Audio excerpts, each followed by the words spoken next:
The Texas Interconnect power grid failure should be an eye-opener for many.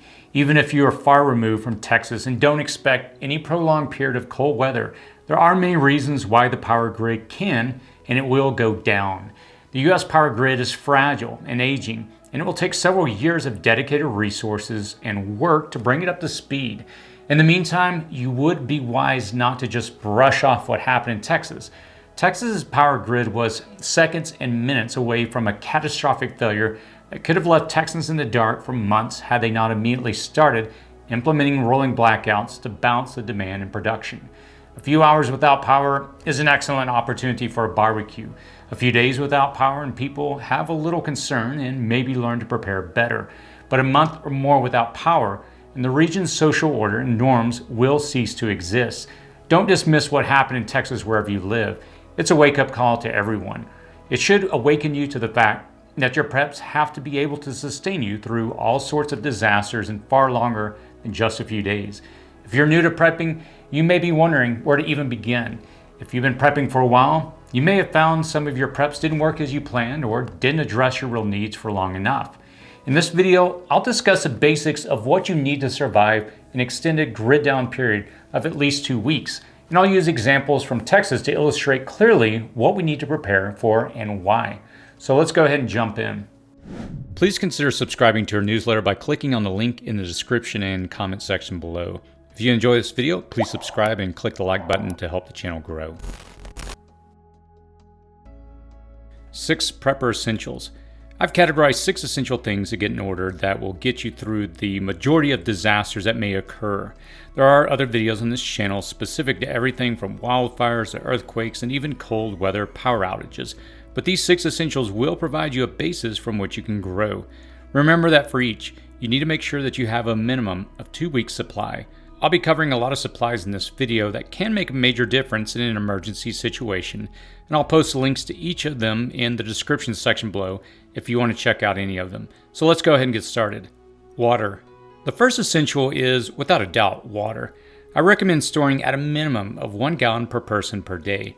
If you can store 3 gallons per person per day, that would be ideal if space is not a constraint. 5-gallon BPA-free plastic water storage containers can provide you with a stackable solution, but you'll need to stack several of these to accomplish your water storage goals, and many are not designed to be stacked beyond 2 or 3 at the maximum.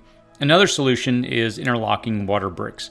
The interlocking and stackability of these make it possible to line the closet's walls, the trunk of cars, or even space under your beds.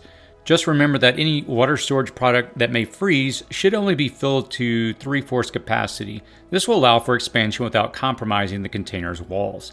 Beyond storing water, you also need to have the means to heat, treat, or filter water. When municipal treatment and pumping systems fail, everything from bacteria to raw sewage could taint your water supply. With the intent to extend your stored water supplies, or if you need to obtain your water from the wild, or precipitation collection systems you may have made, you will need to render the water safe for drinking. Something as simple and inexpensive as a mini sawyer can mean the difference between life and death, especially if you can't boil your water. Germicidal water purification tablets are another lightweight, portable solution for you. Whatever you implement, don't just store water. Make sure you can treat and drink water from the wild as well. Food. Food is the second essential. Relying on your existing pantry with the hope that you can go to the grocery store just before an unforeseen disaster strikes, it's not going to cut it. Sadly, most Americans only have a few days worth of real meals.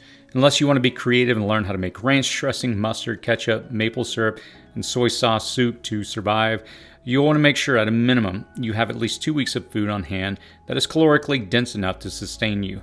I'll post a link in the cards above to a video detailing how to build a 2-week food supply. You should take in a minimum of 1,200 calories, and you should make sure to get a good dietary blend of meats, vegetables, vitamins, minerals, sugars, and starches. Beans, rice, and pasta can form a base for you to build upon with further additions. Even pouring a can of soup over a cup of rice will sustain you and make you feel full. In addition to having your own food supply on hand, you may want to consider supplementing your supplies with freeze-dried food. The advantage of freeze-dried food is that you only have to boil water, add it to the Mylar bag that has the food in it, and you've got a solid meal in about 10 minutes. Also, a mild multivitamin and an electrolyte drinking powder will keep your metabolism steady during a disaster. Cooking. Cooking is one of the essentials to survive a minimum of 2 weeks after a grid down situation. I already mentioned eating from your supply, so I won't repeat it here. Think also of how you're going to cook. Having a small, relatively inexpensive cooking propane stove will allow you to boil water and cook food. Just make sure you have propane on hand. I'll post a link in the cards above if you want to see a video I did a few years back covering the basics of cooking after a disaster. If you're an apartment dweller without a balcony, your range of options is smaller. There are not many fires you can safely bring indoors because of deadly carbon monoxide. If you can't afford a propane camping stove, which can be safely operated indoors, you could survive by cooking over candles or cans of sterno if necessary. It's not an ideal situation, and it isn't the one I would recommend trying for the first time after disaster strikes, but a person can easily cook with this method. Be aware of smoke, smell, and light. After 2 weeks, people will be starving and you don't want them around. Heating or warming food at lower temperatures will keep fragrances down. Finally, think of your cooking source as also your heating source. Many in Texas benefited from their camping stoves when the natural gas stopped flowing or when wood for fireplaces couldn't be easily obtained. Speaking of fire, several subscribers emailed saying that they were glad they had firewood prepared and stored in a wood rack. Also, be sure to have carbon monoxide detectors already in place if you don't use them now, preferably a battery-operated option. After major disaster, it's not uncommon to learn that people perish as a result of operating gas generators or operating cooking devices incorrectly indoors. Power. My other video on what you should know to survive the next prolonged grid down situation, it explores in more depth how to define your real power needs. Essentially, you have to assess how tied to electricity you are and then be able to minimally and occasionally meet those needs. If you're dependent upon a drug requiring low temperatures, you'll need a power supply for a small refrigerator of some kind. Most portable generators range from gas to propane to solar. Solar is great, so long as the sun is shining.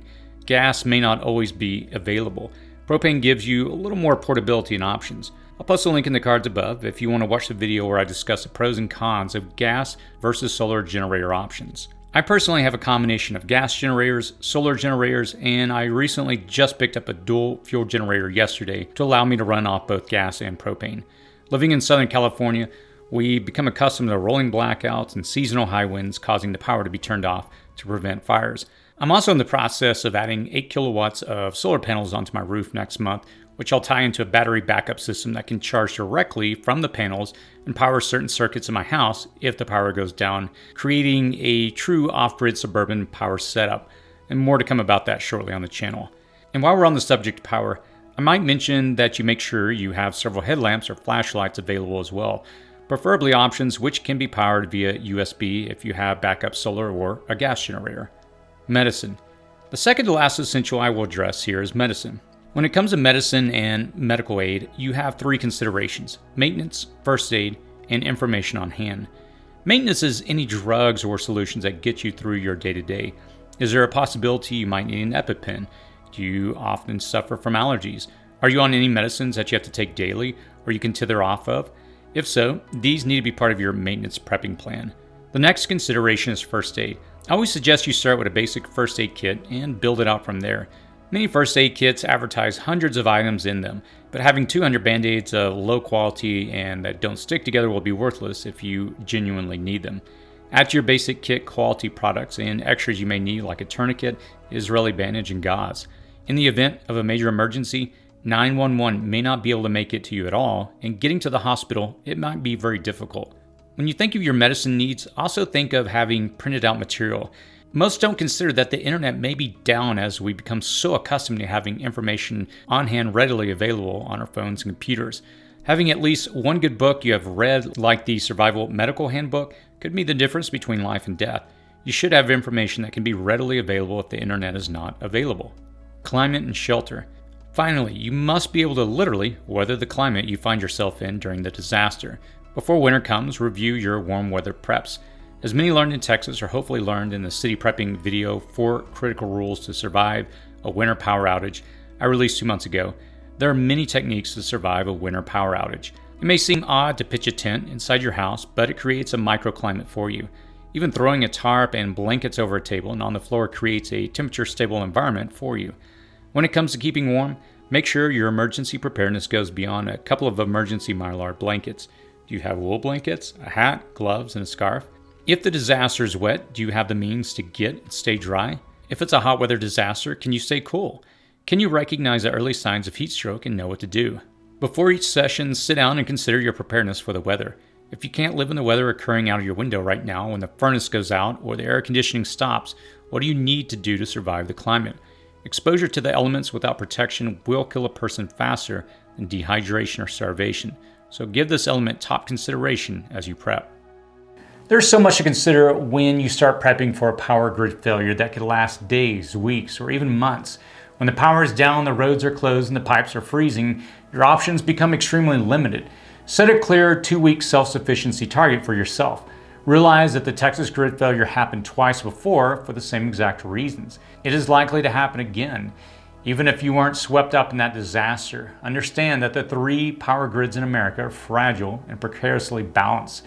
Set a 2-week target, build the 6 essentials I outlined in this video, and you'll have a solid foundation from which to build. What do you think? What's your essential? Let us know in the comments below. I try to read and respond to comments within the first few hours after a video is released. If you found this video informative and helpful, please click the thumbs up icon below. Now, it's a little thing, but it helps us build our prepping community. I can notify you when other videos become available if you subscribe to this channel. As always, stay safe out there.